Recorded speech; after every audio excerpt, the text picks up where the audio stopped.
ശ്രീ യുവരാജ് ഗോകുൽ, ഇവിടെ ഈ LDFന്റെ തീരുമാനം വന്നതിന് ശേഷം പ്രതിപക്ഷ നേതാവിന്റെ ഒരു പ്രതികരണം നിങ്ങൾ കണ്ടതാണല്ലോ. അതിൽ പറയുന്നത് RSSനെയും BJPയെയും ധിക്കരിക്കാൻ മുഖ്യമന്ത്രിക്ക് കഴിയില്ല. അതിനേക്കാൾ ശക്തമായി പ്രതിപക്ഷ നേതാവ് പറഞ്ഞത് LDFലെ ഘടകകക്ഷികളെക്കാൾ ഈ സർക്കാരിന് മേലും ഈ പാർട്ടിക്ക് മേലും സ്വാധീനം RSSനാണ് എന്നാണ്. BJP CPMന്റെ നേതൃത്വം കൊടുക്കുന്ന മുന്നണിയിലെ അനൌദ്യോഗിക ഘടകകക്ഷിയായി മാറിക്കഴിഞ്ഞോ? ഇന്ന് CPM നേതാക്കന്മാർ മൗനവ്രതം നടത്തുമ്പോൾ അവർക്ക് മുഴുവൻ പിന്തുണയുമായി ഈ പറയുന്ന ഗോവ ഗവർണറും ഈ പറയുന്ന സുരേഷ് ഗോപിയും ഒക്കെ ഇറങ്ങി പ്രതിരോധം തീർക്കുന്നത് കാണുമ്പോൾ പ്രതിപക്ഷ നേതാവ് പറഞ്ഞതിന്റെ രാഷ്ട്രീയ സാധൂകരണമാവുകയല്ലേ അത്? അത് താങ്കൾക്ക് രാഷ്ട്രീയമായിട്ട് സത്യം പറഞ്ഞാൽ എനിക്ക് ഇങ്ങനെ വാക്കുകൾ ഞാൻ ഉപയോഗിക്കാറില്ല. പക്ഷെ താങ്കൾ പറഞ്ഞുകൊണ്ടിരിക്കുന്ന കാര്യങ്ങൾ വെച്ച് നോക്കുമ്പോൾ അത് പറയാൻ അല്ല, ഞാൻ പറഞ്ഞോട്ടെ, പറയാൻ പോകുന്നതേ ഉള്ളൂ. അതാ പറഞ്ഞത്. ഇത് സാധാരണ ഞാൻ അങ്ങനെ പറയുന്നതല്ല. പക്ഷേ താങ്കൾ ഇത്രയും നേരം നടത്തിക്കൊണ്ടിരിക്കുന്ന പ്രകടനം വെച്ച് നോക്കുമ്പോൾ അത് പറയാതിരിക്കാൻ നിർവാഹമില്ല. താങ്കൾക്ക് വിവരമില്ലാത്തത് കൊണ്ടാണെന്ന് മാത്രമേ എനിക്ക് ആ വിഷയത്തിൽ പറയാനുള്ളൂ. കാരണം അവിടെ ശ്രീധരൻ പിള്ള ആയിരുന്നാലും ശരി തന്നെയാണ്, സുരേഷ് ഗോപി ആയിരുന്നാലും ശരി തന്നെയാണ്, ഒരു CPMനും പ്രതിരോധം തീർക്കാൻ വേണ്ടിയിട്ടല്ല പോയത്. RSSന്റെ രണ്ടാമനായിട്ടുള്ള ശ്രീ ദത്താത്രേയ ഒസബലെ അദ്ദേഹം ഏതെങ്കിലും ഒരു മനുഷ്യനെ കണ്ടു കഴിഞ്ഞാൽ അതിനകത്ത് രാഷ്ട്രീയമായിട്ടുള്ള തൊട്ടുകൂടായ്മയും തീണ്ടിക്കൂടായ്മയും നിശ്ചയിക്കാൻ വേണ്ടിയിട്ട് കേരള രാഷ്ട്രീയത്തിലും അല്ലെങ്കിൽ കേരള രാഷ്ട്രീയത്തിനെ സ്വാധീനിക്കാൻ ശ്രമിക്കുന്ന കുറെ മാധ്യമ പ്രവർത്തകരും നിങ്ങൾ ആരാണ് അതിനെയാണ് അവിടെ ചോദ്യം ചെയ്തത്. അവിടെ ചോദ്യം ചെയ്ത് കഴിഞ്ഞാൽ ഉടനെ അത് പിണറായി വിജയന് അല്ലെങ്കിൽ CPMനെ പ്രതിരോധിക്കാനെന്നാവും. ഞങ്ങൾ എന്തിനാ അവരെയൊക്കെ പ്രതിരോധിക്കാൻ വേണ്ടി പോകുന്നത്? ഞങ്ങൾക്ക് ഇഷ്ടമുള്ള ആൾക്കാരെ പോകും, കാണും. അത് ചോദിക്കാൻ നിങ്ങൾ ആരാ? നിങ്ങൾ എവിടെ ആരെങ്കിലും ഏൽപ്പിച്ചിട്ടുണ്ടോ? ഇതാണ് പരമമായ വിവരദോഷത്തരം. ഇപ്പൊ യുവരാജ് പറയുന്നതാണ് പരമമായ വിവരദോഷത്തരം. നിങ്ങൾ ഇത്രയും നേരം നടത്തിയ വെർബൽ ഡയറിയ ഞാൻ മിണ്ടാതെ കേട്ടോണ്ടിരുന്നതാണ്. ഞാൻ പറയുന്നത് കേട്ടതിന് ശേഷം നമുക്ക് സംസാരിക്കാം. നിങ്ങൾ ഇവിടെ കുറച്ചു നേരത്തെ പറഞ്ഞല്ലോ, എന്താണ് ആ രാഷ്ട്രീയ കേരളത്തില് BJPക്ക് തൊട്ടുകൂടായ്മ ഉണ്ട്, വെച്ചിട്ടുണ്ട്. തന്റെ വീട്ടിൽ നിന്നാണോ കൊണ്ടുവച്ചത്? മര്യാദയ്ക്ക് സംസാരിക്കണം. പറഞ്ഞില്ല എന്ന് വേണ്ട. നിങ്ങളാണോ തീരുമാനിക്കുന്നത് ഇവിടെ രാഷ്ട്രീയ തൊട്ടുകൂടായ്മ ഉണ്ടാവണോ വേണ്ടോ എന്നുള്ള കാര്യം? പാർലമെന്റിലേക്കും ഈ പറയുന്ന നിയമസഭയിലേക്കും കയറ്റിയിട്ടില്ല. കയറ്റിയത് ഈ പറയുന്ന നിരന്തര പരാജയങ്ങളുടെ ഈ പറയുന്ന സഹതാപ തരംഗം കൊണ്ടാണ്. അല്ലല്ല, ആ രൂപത്തിൽ വർത്താനം പറയരുതേ. മിണ്ടാതിരിക്കുന്നൊന്നും ഇങ്ങോട്ട് എഴുന്നള്ളിക്കണ്ട. യുവരാജ്, മിണ്ടാതിരിക്കുന്നൊന്നും ഇങ്ങോട്ട് എഴുന്നള്ളിക്കണ്ട. കേട്ടല്ലോ, മിണ്ടാതിരിക്കുന്നൊന്നും ഇങ്ങോട്ട് എഴുന്നള്ളിക്കണ്ട. അങ്ങോട്ട് എഴുന്നള്ളിച്ച് തന്നെ തരും, മനസ്സിലായോ? താൻ ഇങ്ങോട്ട് എഴുന്നള്ളിക്കാൻ വരാതിരുന്ന അങ്ങോട്ട് എഴുന്നള്ളിക്കാൻ വരുന്നില്ല. വാക്കുകൾ സൂക്ഷിച്ച് ഉപയോഗിക്കണം. അത് വ്യക്തിപരമായി എനിക്കെതിരെയല്ല, എന്റെ പ്രസ്ഥാനത്തിനെതിരെ ഉപയോഗിച്ച വാക്കാണ്. അത് തിരുത്തിയില്ല എന്നുണ്ടെങ്കിൽ തിരിച്ച് തനിക്ക് അർഹിക്കുന്ന രീതിക്ക് തന്നെ മറുപടി തരാൻ ഞങ്ങൾക്കും അറിയാം, മനസ്സിലായോ? താനല്ല ഇവിടെ കേരളത്തിലെ BJPക്ക്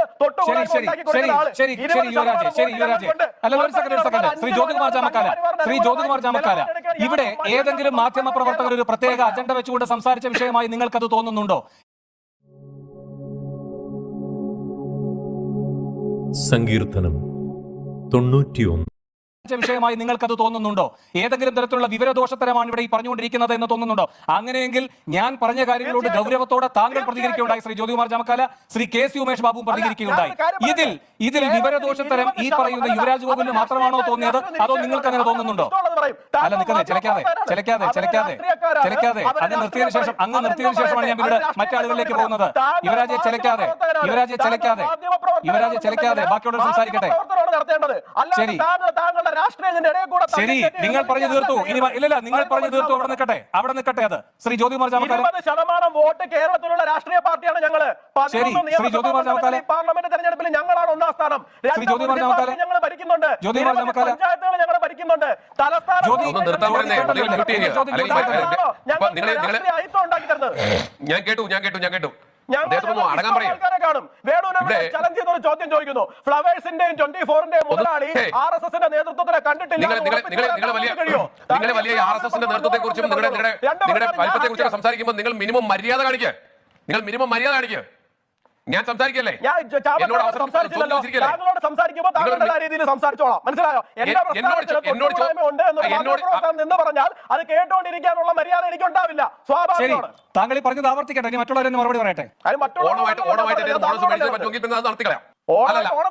എന്നോട് ചോദ്യം ചോദിച്ചിട്ട് 5 മിനിറ്റ് ആയി. ഞാൻ മറുപടി പറയാൻ അവസരം എനിക്കൊരു വഴിയില്ല. ഞാൻ മുണ്ടും മടക്കി കുത്തിയതല്ല തയ്യാറാ.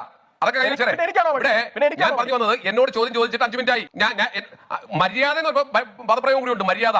ഒരാളോട് ചോദ്യം ചോദിച്ചാൽ അദ്ദേഹത്തിന്റെ വികാര വിക്ഷോഭങ്ങളെല്ലാം കാണിച്ചു. അത് കഴിഞ്ഞ് മറ്റൊരാളിലേക്ക് ചോദ്യം ചോദിച്ചാൽ അദ്ദേഹം പറയുന്നത് കേൾക്കാനുള്ള സാമാന്യ മര്യാദയാണ് ജനാധിപത്യത്തിൽ ഉണ്ടാകേണ്ടത്. അത് താങ്കൾക്കില്ല എന്നതാണ് ഞാൻ ചൂണ്ടിക്കാണിച്ചത്. അതിന്റെ പേരിൽ എന്റെ മേക്കിട്ട് കയറാൻ വരണ്ട.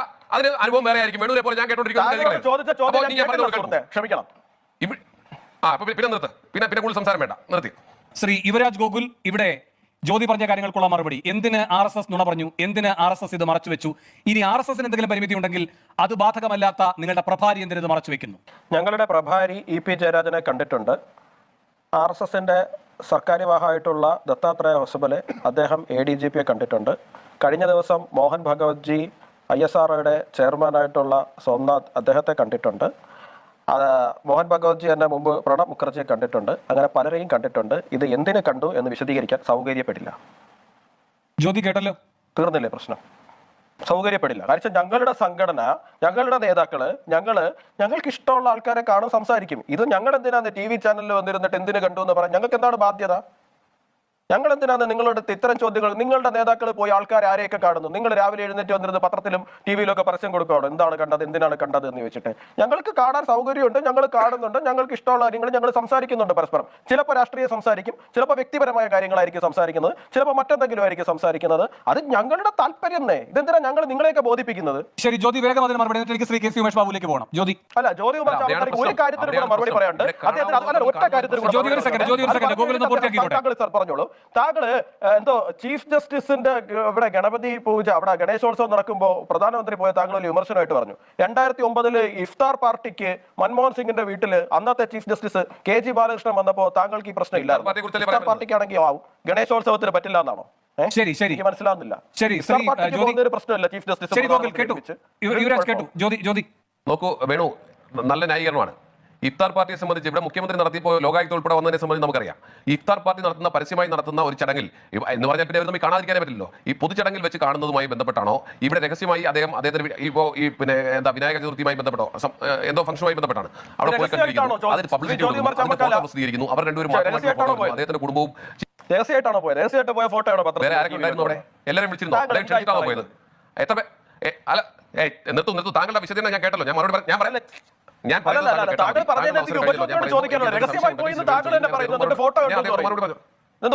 ഫോട്ടോ വല്ലതാണോ വന്നത്?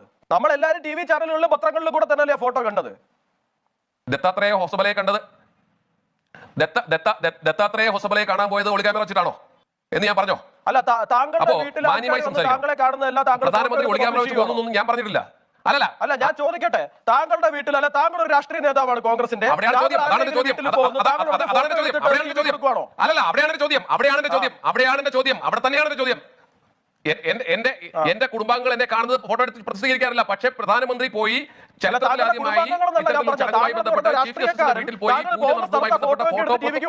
ഞാൻ ചോദിച്ചത്. അപ്പൊ ADGP ആയിട്ട് അദ്ദേഹം കണ്ടിട്ടുണ്ടാവും, ഫോട്ടോ എടുത്ത് കൊടുക്കാൻ പറ്റുമോ? നിങ്ങൾക്ക് ലോജിക് എന്ന് പറയുന്ന ഒരു സാധനം വേണ്ടേ സാറേ? കഴിഞ്ഞോ? അദ്ദേഹം ഒരു വ്യക്തിയാണ്, അദ്ദേഹം ഒരു സംഘടനയുടെ തലപ്പത്തിരിക്കുന്ന ആളാണ്. അദ്ദേഹം ആൾക്കാരെ കാണുന്നതൊക്കെ ഇനിയിപ്പോ ഫോട്ടോ എടുത്ത് ആൾക്കാർക്ക്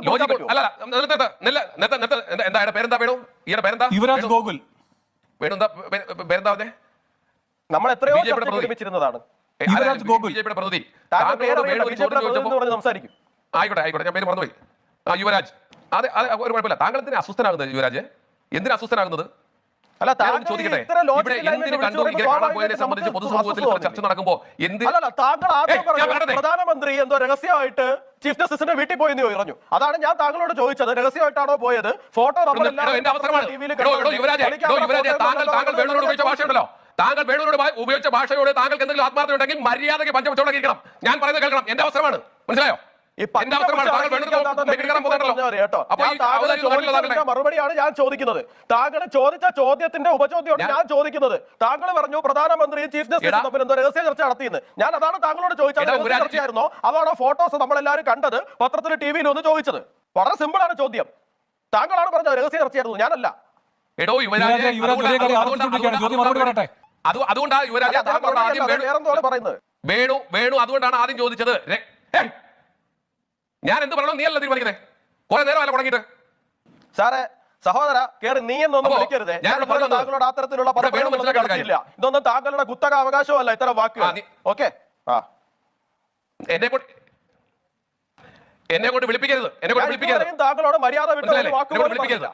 ഈ മര്യാദ എന്ന് പറയുന്നത് യുവരാജ് അല്ലല്ല, യുവരാജ് ഈ മര്യാദ എന്ന് പറയുന്നത് ഒരാളോട് കാണിക്കുക, ഒരാളോട് കാണിക്കാതിരിക്കുക, അങ്ങനെയല്ല. മര്യാദ എന്ന് പറയുന്നതിന്റെ നിർവചനം വിവരമുള്ള അങ്ങ് ഒന്ന് പഠിക്കുന്നത് നല്ലതായിരിക്കും. ശരി, ജ്യോതി പറയട്ടെ, ഞങ്ങൾ തടസ്സപ്പെടുത്തരുത്. ജ്യോതി പറയട്ടെ. അല്ല, അദ്ദേഹം പറഞ്ഞ കാര്യം അദ്ദേഹത്തോട് ചൂണ്ടിക്കാണിച്ചു. ശരി ശരി ശരി ശരി, യുവരാജ് വിട്, ജ്യോതി സംസാരിക്കട്ടെ. ഞാൻ എന്ത് പറയണമെന്ന് യുവരാജെ ഞാനാ തീരുമാനിക്കുന്നത്, അല്ല നീയല്ല. അങ്ങനെ തന്നെ പറയേണ്ടി വരും. തുടരെ നേരെ വരെ തുടങ്ങിയിട്ട് ഒന്ന് ഒതുങ്ങ്. ഓണമല്ലേ? നീ പറഞ്ഞോടാ. ഇതെന്ത് രീതിയായത്? യുവരാജ് ഇതെന്ത് രീതിയാണിത്? അല്ല, യുവരാജിന് എന്തെങ്കിലും അസഹിഷ്ണുത ഉണ്ടെങ്കിൽ അല്ലെന്നേ, യുവരാജ് ഇപ്പൊ യുവരാജ് ഇപ്പൊ ആങ്കറുമാണ്, ഗസ്റ്റുമാണ്, എല്ലാമാണ്. അതുകൊണ്ടാണ് ഞങ്ങൾ ഇങ്ങനെ അത്ഭുതത്തോടെ നോക്കിക്കൊണ്ടിരിക്കുന്നത്. നിങ്ങൾ ചില സമയത്ത് ആങ്കറാണ്, ചില സമയത്ത് എന്നെ ഇനിയിപ്പോ അതും കൂടെ ഒന്ന് പഠിപ്പിച്ചു തരൂ. താങ്കൾ വിവരമുള്ള ഒരാളാണ്. ഇനിയിപ്പോ ഓരോരുത്തർക്ക് ഏതൊക്കെ രൂപത്തിൽ സംസാരിക്കണം എന്ന് അങ്ങ് നിർദ്ദേശിക്കും.